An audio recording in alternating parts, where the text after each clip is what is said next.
Taking meeting minutes is a reminder for your executive and the participants of a specific discussion. The question admins always ask is, what should I write down? Do I write everything verbatim or just a summary of the discussion? In today's video, we will break down how I take minutes that will help you move forward successfully. Hey guys, this is Cherie from The Exceptional Assistant, and my channel is all about the day-to-day responsibilities and scenarios of the professional assistant. So whether you're an executive assistant today, looking for new tips and tricks, or you're new to the administrative role, this channel will be a great source of information for you. I've worked for executive level leaders within the largest corporations in America, from the gaming industry, the banking industry, and the movie entertainment industry. I've had the greatest executive mentors throughout the years, and this is my platform to share what I know. Now let's get to the video. So what kind of meeting minutes are you supposed to take, and what are you supposed to be capturing? Let me set the record straight right from the get-go. Minutes are supposed to capture takeaway items and follow-up action items.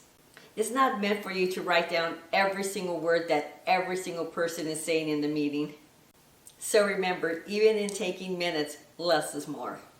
For your minute template that you're going to distribute to your participants, make sure that it contains the following: the name of the meeting, where the meeting was held, the time of the meeting, and don't forget the time zones, participants' names and any guest speakers, and the minute taker.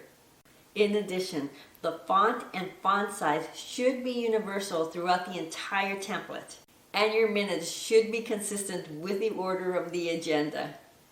Use a bullet format, but keep it professional and stay traditional to the black circles or the square.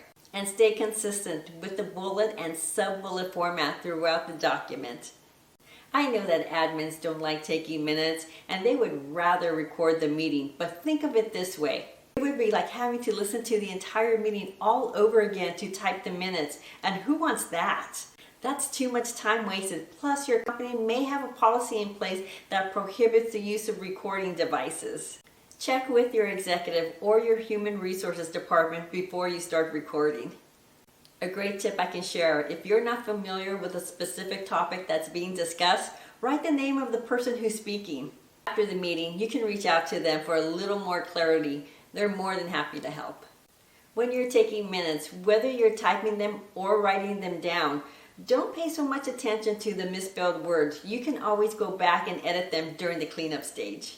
And finally, the task of taking minutes doesn't have to be stressful. Talk to your executive. Have an understanding of what they're looking for. Ask if they are good with takeaway items and action items. Normally, they are absolutely fine with it. I hope this video brought you some clarity, but more some peace of mind how to take minutes. If you like this video, give me a thumbs up. Subscribe to my channel. It doesn't cost you anything to subscribe. And if you have a great tip to share, leave it in the comments. Thanks everybody for watching. Take care.